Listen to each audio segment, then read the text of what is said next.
लड़की हूं लड़ सकती हूं अभियान का चेहरा प्रियंका मौर्य के बीजेपी में शामिल हो गई हैं। वो मौर्य ने पार्टी पर टिकट वितरण में अनियमितता का आरोप लगाया था। टिकट न मिलने पर प्रियंका मौर्य की नाराजगी खुलकर सामने आ गई और बीजेपी में शामिल होने के बाद प्रियंका मौर्य से हमारी बातचीत की हमारे सहयोगी सौरभ शुक्ला ने।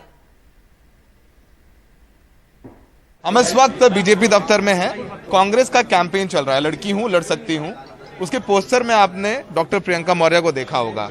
ये महिला मोर्चा की उपाध्यक्ष थी कांग्रेस की। आज उन्होंने कांग्रेस पार्टी को छोड़ करके बीजेपी का दामन थाम लिया है।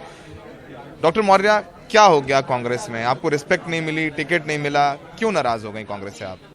मेरी नाराजगी मैंने सबको शेयर कर दी है और आप लोगों के माध्यम से मुझे लगता है प्रियंका गांधी तक आवाज भी पहुंच गई होगी, लेकिन फिर भी उन्होंने इस पे कोई एक्शन नहीं लिया। तो जो उन्होंने स्लोगन दिया कि लड़की हूं लड़ सकती हूं, उसका कोई भी अस्तित्व नहीं है। बिकॉज सिर्फ बात करने से काम नहीं चलेगा, मौका भी आपको देना चाहिए था। आपकी ही रिपोर्ट्स में साफ साफ मेरा नाम टॉप पे लिखा हुआ था, बट फिर भी मुझे मौका नहीं मिला।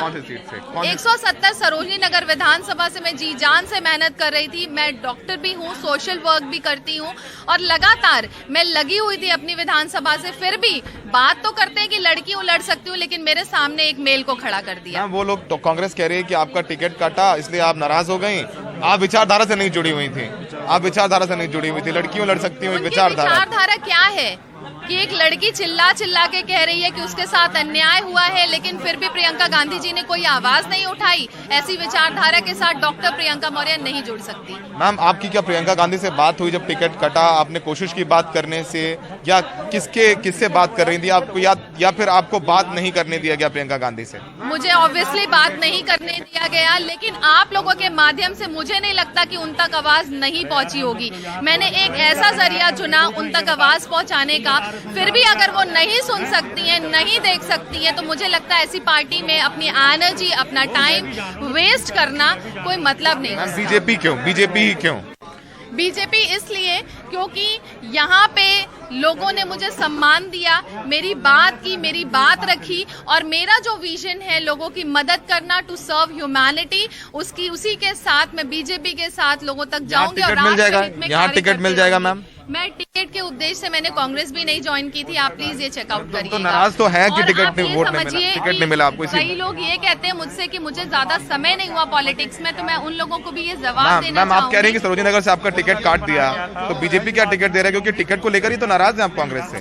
मैं टिकट को लेकर के नाराज नहीं हूँ। मेरे साथ जो अन्याय हुआ है, आज ये लड़की उसकी लड़ाई लड़ रही है। किस बात को? टिकट नहीं दे के किया ना अन्याय उन्होंने? किस तरीके से किया? मेरे साथ धोखा किया गया। कमिटमेंट किया था आपको टिकट का? धोखा किया गया। किस तरीके से धोखा किया गया है कि आपने पहले से ही टिकट अगर किसी को सोल्ड कर दी है, तो उसके बाद आप हमें कहते हैं कि आप मेहनत करिए, हम आपको देंगे टिकट, तो ये गलत है। और फेस जो फेस आपका यूज कर रही है, तो क्या बोलेंगे कि वो हटाएं आपका फेस उनके कैंपेन? मैं बिल्कुल कहती हूँ कांग्रेस पार्टी मेरे फेस को हटाए, क्योंकि सिर्फ मेरे फेस का इस्तेमाल किया जाए, मैं इसके खिलाफ हूँ। सिर्फ वोट को अट्रैक्ट करने के लिए मेरे फेस का इस्तेमाल किया गया है, तो उसको हटाना अनिवार्य है। मैं इसके लिए पूरी तरह।